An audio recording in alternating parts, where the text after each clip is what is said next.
Shalom Bapak Ibu yang dikasihi Tuhan. Selamat pagi, selamat hari Minggu. Kita bertemu kembali di dalam kasih, kemurahan, dan anugerah Tuhan Yesus Kristus. Saya mengajak Bapak Ibu dan seluruh jemaat, kita akan menundukkan kepala, kita akan bersatu di dalam doa, sehingga firman Tuhan yang kita akan dengar sungguh-sungguh membangun iman kita dan membawa kita kepada seluruh kehendak Allah. Mari kita bersatu di dalam doa. Bapa di dalam kerajaan sorga, di dalam nama Tuhan Yesus Kristus, pada ibadah pagi hari ini, kami membuka hati kami mempersiapkan hidup kami. Berbicaralah ya Tuhan, tolonglah kami, Roh-Mu yang kudus menuntun kami, memberikan hikmat, pengertian, sehingga kami akan hidup sesuai kehendak Allah. Hidup menyukakan hati Tuhan, melakukan firman Tuhan, dan selalu memuliakan Tuhan.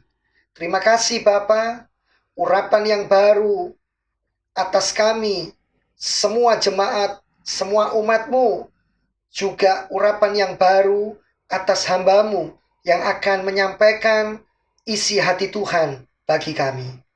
Terima kasih Bapa yang Maha Baik. Terima kasih untuk sepanjang minggu yang kami telah lalui. Dan kami mengucap syukur buat ibadah pagi hari ini. Tuhan akan berbicara kepada kami, menguatkan, mengajar, dan mendidik kami. Terpujilah Tuhan di dalam nama Tuhan Yesus Kristus. Amin. Shalom Bapak Ibu Saudara yang terkasih dalam Tuhan. Puji Tuhan, pagi ini kita boleh bersama-sama kembali mendengar firman Tuhan di dalam ibadah online pada pagi hari ini. Saya percaya setiap hal yang Tuhan izinkan disampaikan kepada jemaat akan benar-benar memberkati kehidupan kita, membentuk kehidupan kita menjadi semakin serupa dengan Kristus, semakin mengerti apa yang Tuhan inginkan dalam hidup kita. Puji Tuhan.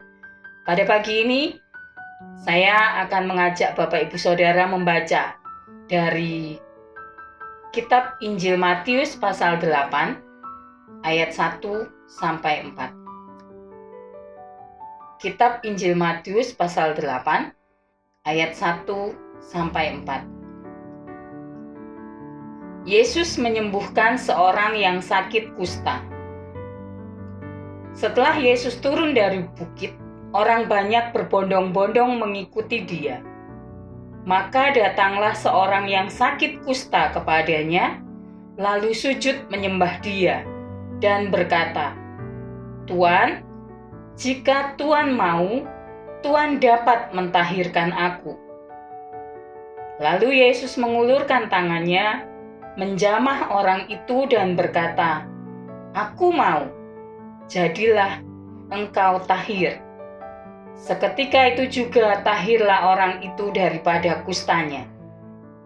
Lalu Yesus berkata kepadanya, "Ingatlah, jangan engkau memberitahukan hal ini kepada siapapun, tetapi pergilah, perlihatkanlah dirimu kepada imam, dan persembahkanlah persembahan yang diperintahkan Musa sebagai bukti bagi mereka."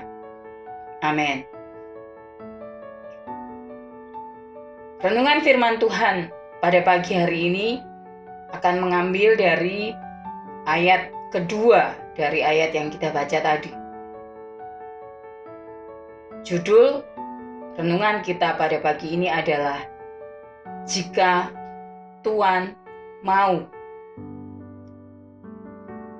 Menarik sekali mengikuti kisah penyembuhan seorang yang sakit kusta dalam perikop ini. Cerita ini tercatat juga di dalam Injil Markus pasal 1 ayat 40 sampai 45 dan Injil Lukas pasal 5 ayat 12 sampai 16. Yesus baru saja selesai berkhotbah di atas bukit. Matius 5 sampai 7. Orang banyak takjub akan pengajarannya. Walaupun Yesus telah selesai mengajar, orang banyak masih berbondong-bondong mengikuti dia. Dan di antara orang banyak itu, ada seorang yang sakit kusta. Alkitab tidak menuliskan bagaimana si orang kusta ini, seorang yang dinyatakan najis oleh imam sesuai peraturan Taurat yang tercatat dalam Imamat pasal 13. Dia harus berpakaian cabik-cabik dengan rambut terurai dan harus menutupi mukanya sambil berseru-seru, "Najis! Najis!" serta harus dikucilkan dan tinggal di luar perkemahan. Orang yang seperti ini bisa menembus gerombolan orang yang sedang mengikuti Yesus. Sepertinya orang ini yang sedang sakit kusta sudah banyak mendengar tentang Yesus yang mengajar dan menyembuhkan banyak orang dari berbagai-bagai daerah di sekitar Galilea. Dan dia memutuskan untuk mencari Yesus dengan segala resikonya. Bisa jadi dia didamprat orang lain yang sama-sama mencari Yesus. Bisa jadi dia dimarahi oleh orang lain.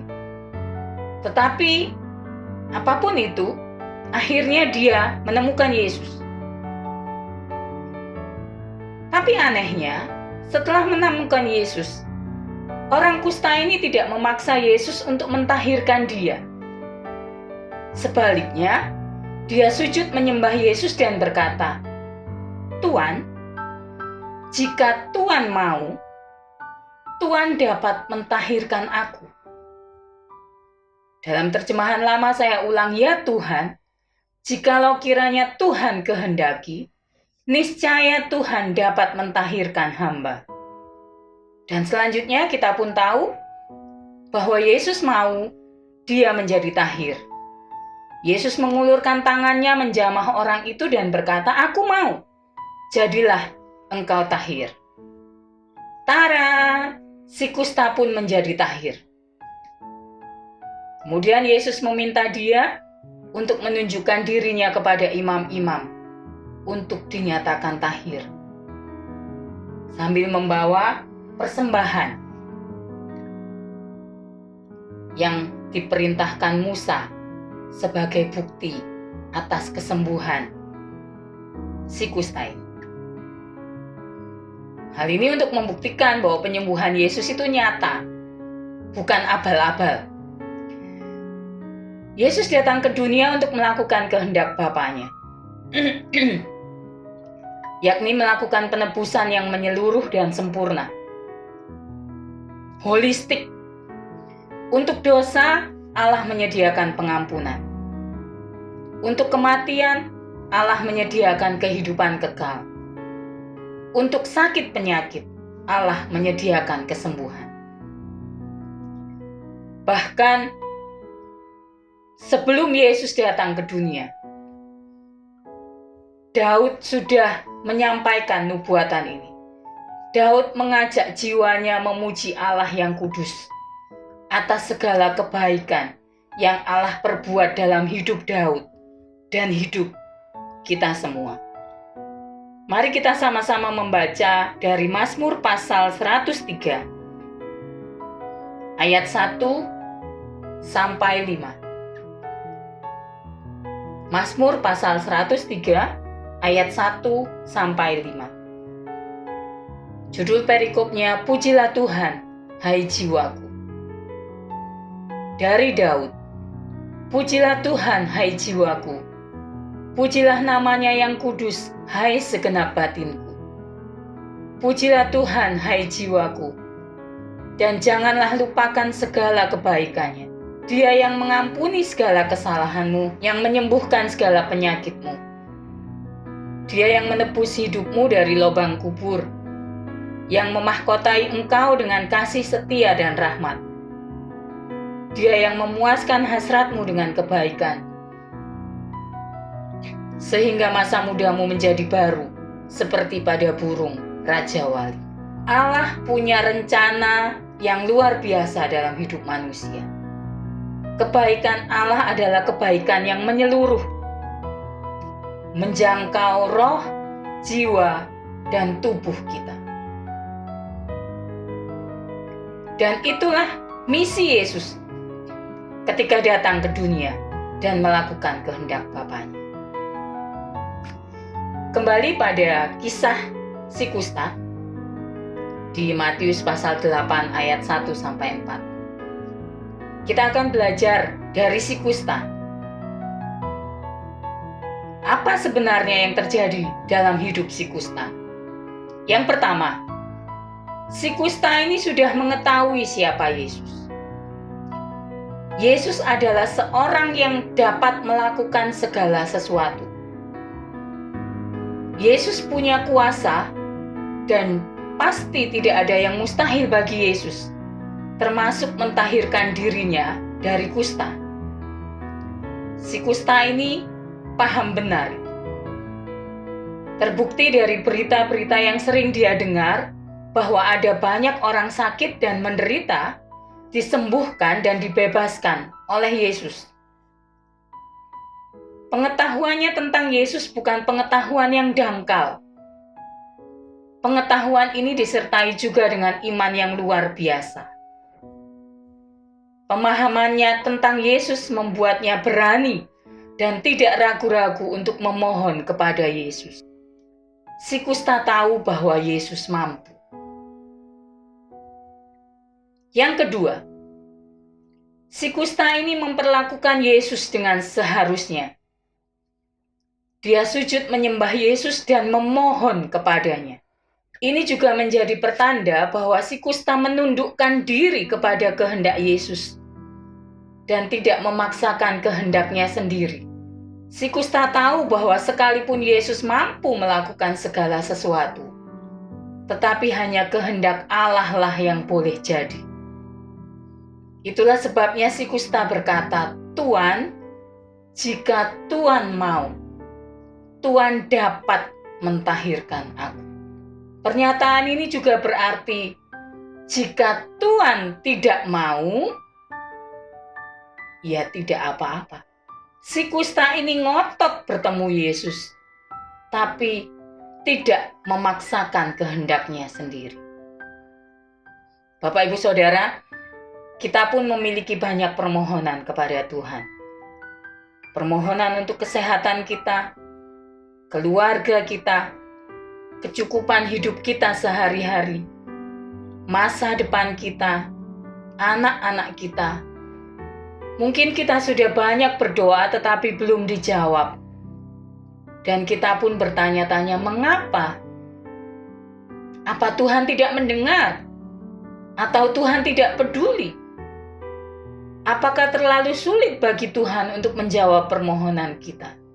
Itulah pertanyaan-pertanyaan yang seringkali muncul di benak kita ketika kita membutuhkan kenyataan kasih, kebaikan, dan kuasa Tuhan dalam hidup kita. Di satu sisi kita yakin bahwa tidak ada yang mustahil bagi Tuhan. Tetapi ketika menantikan jawaban Tuhan, seringkali kita menjadi tawar hati, kecewa, bahkan tidak sedikit yang meninggalkan Tuhan. Kita lupa bahwa seharusnya di dalam seluruh aspek kehidupan kita, kehendak Tuhanlah yang harus jadi. Kehendak Tuhanlah yang harus terlaksana, bukan kehendak kita. Di awal tahun 2020, Gembala Sidang kita menyampaikan tema tahunan gereja kita. Datanglah kerajaan. Kalau kita merindukan supaya kerajaan Allah datang dalam dunia ini, dalam hidup kita, selanjutnya apa? Kalau kita berdoa supaya kerajaan Allah datang, maka berarti kita siap menjadikan Allah sebagai Raja. Bagian doa berikutnya dalam doa Bapa kami adalah, jadilah kehendak-Mu. Apakah kita siap dengan doa ini?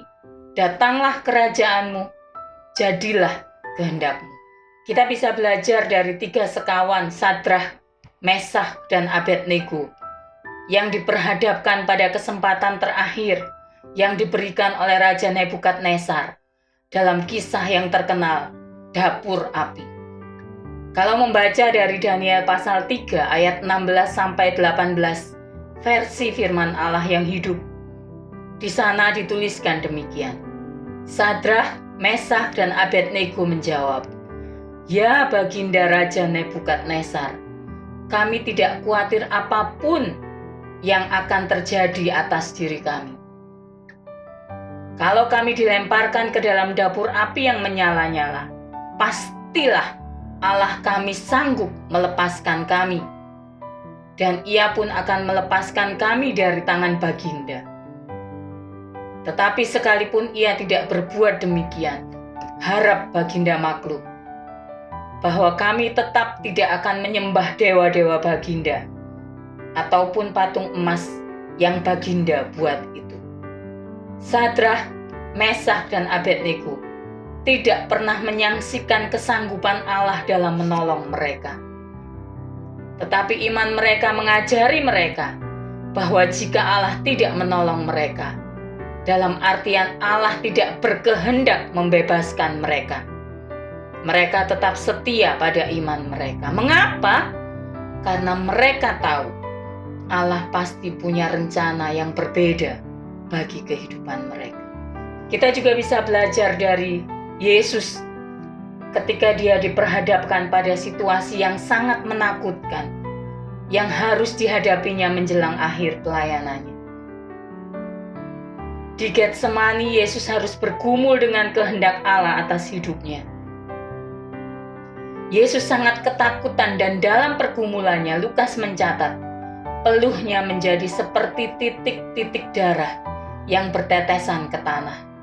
3 kali Yesus memohon kepada Bapanya agar sekiranya Bapa mau, Bapa dapat mengambil cawan murka Allah darinya. Tapi selanjutnya Yesus berkata, "Tetapi bukanlah kehendakku, melainkan kehendak-Mu lah yang terjadi." Dan berikutnya kita pun tahu Yesus harus tetap pada misi awalnya ketika datang ke dunia, menyerahkan dirinya untuk menjadi tebusan bagi seluruh manusia. Kehendak Bapa harus tetap terlaksana. Yang berikutnya kita juga bisa belajar dari Rasul Paulus, rasul yang Tuhan pakai secara luar biasa dalam melayani Tuhan dan jemaatnya. Menyembuhkan orang sakit, membangkitkan orang mati, tapi ternyata dia juga mengalami penderitaan, kesakitan, atau mungkin kelemahan fisik dalam hidupnya. Hal ini bisa kita baca dari 2 Korintus 12 ayat 7.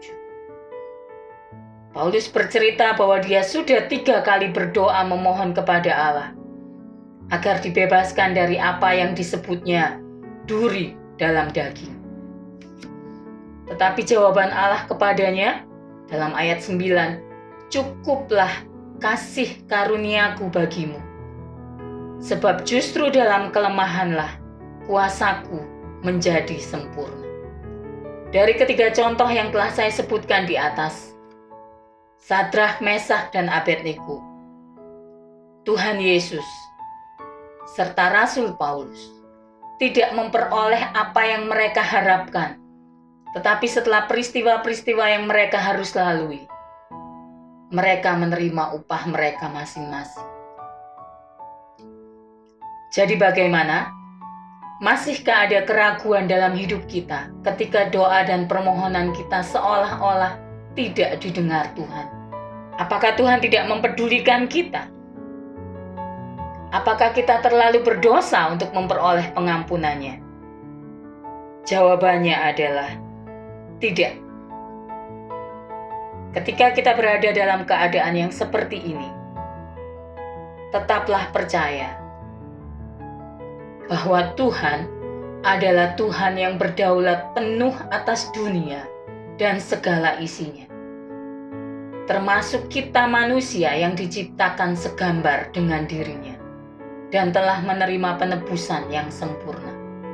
Jangan pernah meragukan kemahakuasaannya. Dan yang kedua, jangan pernah meragukan kemahatauannya. Dia memegang masa depan kita. Dia yang paling tahu apa yang terbaik yang harus terjadi bagi kita. Tetap percaya kepada Allah. Ibrani 11 mencatat beberapa nama pahlawan iman yang sempat menerima hasil dari iman mereka kepada Allah di dalam hidupnya. Tapi di ayat-ayat terakhir di Ibrani 11, Alkitab juga mencatat bahwa tidak sedikit pahlawan iman yang tidak memperoleh kegenapan atas janji Allah dalam hidup mereka. Tapi Allah tidak pernah melupakan mereka. Allah akan memberikan upah bagi setiap orang sesuai dengan iman percaya mereka. Dapatkah kita berkata bahwa si A yang diberkati Tuhan secara materi dengan luar biasa adalah orang yang lebih layak dalam pandangan Allah? Sementara si B yang kurang memiliki materi yang banyak adalah orang yang kurang layak dalam pandangan Allah. Atau dapatkah kita berkata bahwa orang yang mengalami kesembuhan dari penyakit serius adalah orang yang lebih diperkenan Allah jika dibandingkan dengan orang lain yang tidak mengalami kesembuhan? Bukanlah hak kita untuk menilai orang sedemikian. Tugas kita adalah percaya kepada Allah yang Maha Kuasa dan memohon belas kasihan dan pertolongannya agar kita mampu menjalani hidup ini sesuai dengan kehendak-Nya. Seperti apa yang pernah Rasul Paulus tuliskan dalam Filipi 4 ayat 13. Segala perkara dapat kutanggung di dalam Dia yang memberi kekuatan kepadaku. Puji Tuhan. Mari kita berdoa.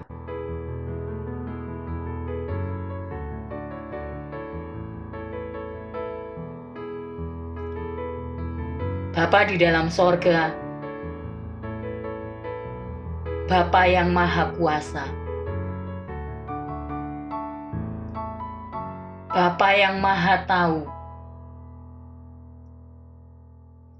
Bapa yang memegang seluruh kehidupan umat manusia.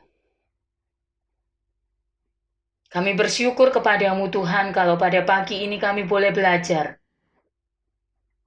bahwa seharusnya kami tunduk pada kehendak Tuhan yang sempurna dalam hidup kami. Ajar kami Tuhan untuk mempercayai Engkau. Ajar kami Tuhan untuk mempercayakan kehidupan kami kepadamu. Engkau Tuhan yang Maha Besar. Engkau Tuhan yang sanggup melakukan segala perkara. Engkau Tuhan yang sudah menciptakan bumi dan segala isinya. Dan Engkau pula Tuhan yang memelihara bumi dan segala isinya sampai dengan hari ini. Kepada Tuhan yang Maha Kuasa itu, kami mempercayakan kehidupan kami.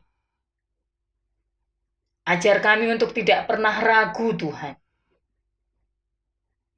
Ajar kami untuk tetap memohon kepadamu kekuatan agar kami dapat menjalani hidup kami sesuai dengan kehendak-Mu. Biarlah di dalam segala hal kehidupan kami boleh senantiasa mempermuliakan nama-Mu. Terima kasih Bapa di sorga. Kami menyerahkan pergumulan hidup anak-anak-Mu yang sedang dihadapi saat-saat ini. Mungkin ada di antara kami yang tidak dapat menceritakannya kepada orang lain, Tuhan.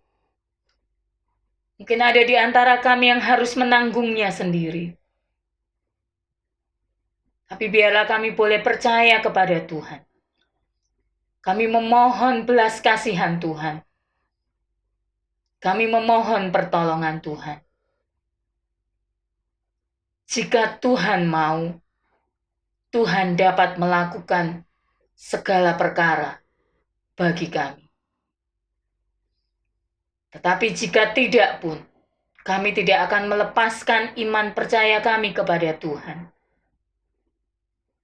Tuhan yang sudah menebus kami.